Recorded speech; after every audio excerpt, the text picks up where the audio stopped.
60세 은퇴 교사가 우울증 없이 지낼 수 있었던 뜻밖의 습관.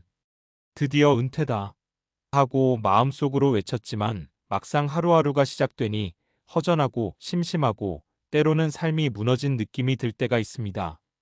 3040년간 교단에서 보낸 시간 동안 수많은 학생, 학부모, 동료들과의 관계 속에서 자신의 존재감을 느껴왔던 사람들이라면 은퇴 후의 공허함은 더욱 크게 느껴지죠.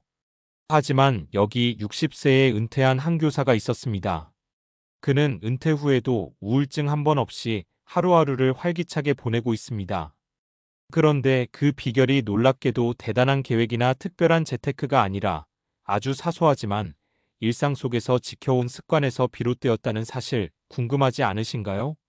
바로 오늘 제가 그 교사의 사례를 통해 은퇴 후 삶을 풍요롭게 만들 수 있는 방법과 실제로 많은 은퇴자들이 공감할 수 있는 생활 습관들을 함께 나눠보려고 합니다. 1. 하루 루틴 속 작은 목표 세우기. 첫 번째 습관은 하루 루틴 속 작은 목표 세우기입니다.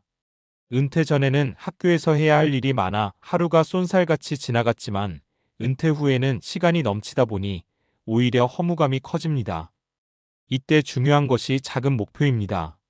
예를 들어 이 교사는 아침마다 오늘은 30분 산책하기, 책 1장 읽기, 친구에게 안부 전화하기 같은 목표를 세웠습니다. 처음에는 사소하게 느껴졌지만 하루를 끝낼 때마다 성취감을 느낄 수 있었고 이는 우울감 방지에 큰 힘이 되었습니다. 제가 아는 또 다른 사례로 은퇴 후 집에만 있던 김 선생님은 매일 아침 달리기 20분을 목표로 삼았습니다. 처음에는 힘들었지만 점점 몸이 가벼워지고 운동 후에 느끼는 상쾌함이 하루를 시작하는 원동력이 되면서 자연스럽게 사회적 활동에도 참여하게 되었습니다. 즉, 작은 목표가 모여 하루를 채우고 하루가 쌓여 한 달, 1년이 되면 삶의 만족도가 눈에 띄게 올라간다는 거죠. 2.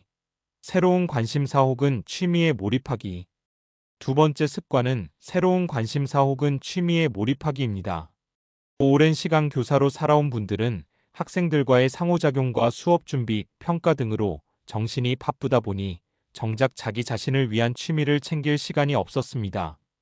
은퇴 후에는 오히려 그 시간을 활용해 자신이 미뤄둔 관심사에 집중할 수 있습니다. 예를 들어 이 교사는 은퇴 후 서예를 배우기 시작했습니다. 처음엔 단순히 글씨 연습이었지만 점점 작품을 만들어 전시회에도 출품하게 되었죠. 서예를 하면서 마음이 안정되고 또 지역 커뮤니티와 연결되면서 사회적 고립감도 덜 느끼게 되었습니다. 또 다른 사례로 음악을 좋아했던 한 선생님은 은퇴 후 기타를 배우며 온라인으로 다른 사람들과 연주 영상을 공유했습니다. 이렇게 새로운 관심사에 몰입하다 보니 하루하루가 즐거워졌고 그 결과 우울증을 느낄 틈이 없었다고 합니다. 핵심은 취미 자체보다 몰입할 수 있는 무언가를 찾는 것. 작은 성공 경험과 즐거움이 반복되면서 삶의 만족감이 높아집니다. 3. 관계 유지와 소통을 일상에 녹이기. 세 번째 습관은 관계 유지와 소통을 생활화하는 것입니다. 은퇴하면 가장 먼저 줄어드는 게 사람과의 만남입니다. 교사로서는 학생, 학부모, 동료와 끊임없이 소통했지만 은퇴 후에는 하루 종일 집에 혼자 있는 경우가 많죠. 사회적 연결이 줄어들면 우울감과 외로움이 쉽게 찾아옵니다. 이 교사는 매주 일정 시간을 정해 친구, 가족과 전화나 영상통화를 하거나 지역 모임에 참여했습니다. 단순히 만나거나 이야기하는 것만으로도 심리적 안정감을 얻고 사회적 지지망이 형성되었습니다. 실제로 한 연구에서도 은퇴자 중 규칙적으로 사회적 활동에 참여하는 사람은 우울감 발생률이 훨씬 낮다고 합니다. 예를 들어 박 선생님은 은퇴 후 매주 도서관 독서 모임에 참여하고 한 달에 한 번은 여행 모임을 기획했습니다. 이렇게 관계를 꾸준히 유지하자 삶의 활력도 유지되고 새로운 목표를 함께 세울 수도 있었습니다.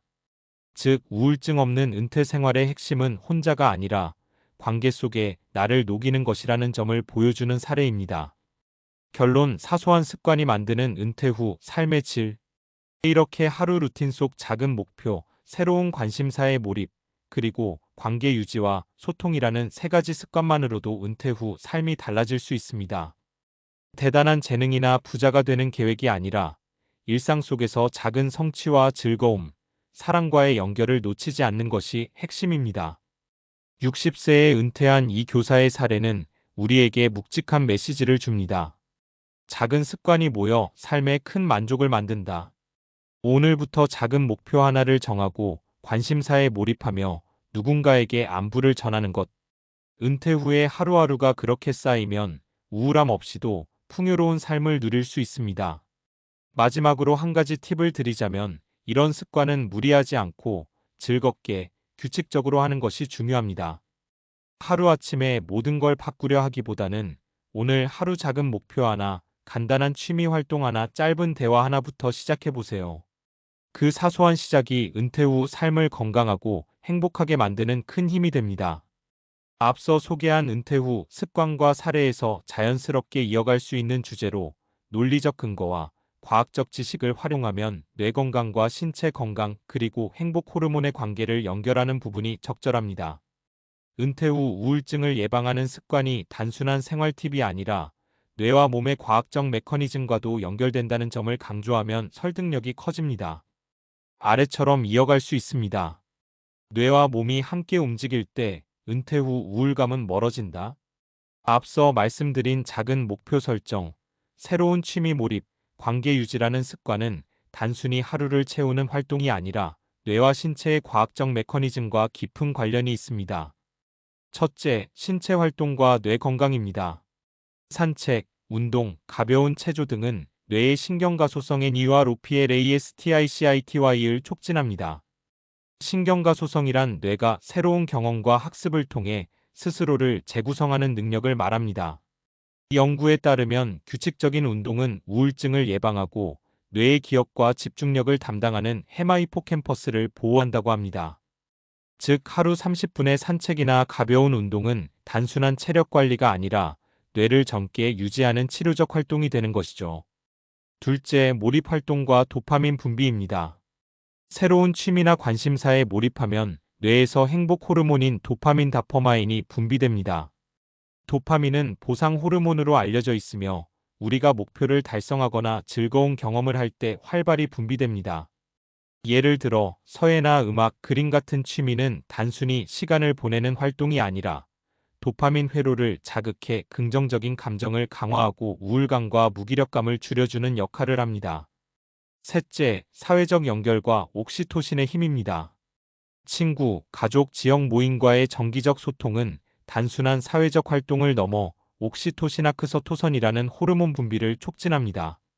옥시토신은 스트레스를 완화하고 신뢰감과 안정감을 높여주는 사랑 호르몬으로 알려져 있습니다. 은퇴 후 혼자가 되는 순간 옥시토신 분비가 줄어들면 외로움과 불안감이 커질 수 있는데 소통과 관계 유지는 이를 예방하는 과학적 기반이 됩니다. 즉, 앞서 소개한 습관은 단순한 생활 노하우가 아니라 신체 활동, 뇌 건강, 몰입 활동, 행복 호르몬, 도파민, 관계 활동, 옥시토신 분비라는 과학적 연결고리를 갖고 있는 셈입니다. 이는 은퇴 후 우울증 예방과 삶의 만족도를 높이는 강력한 이유가 됩니다.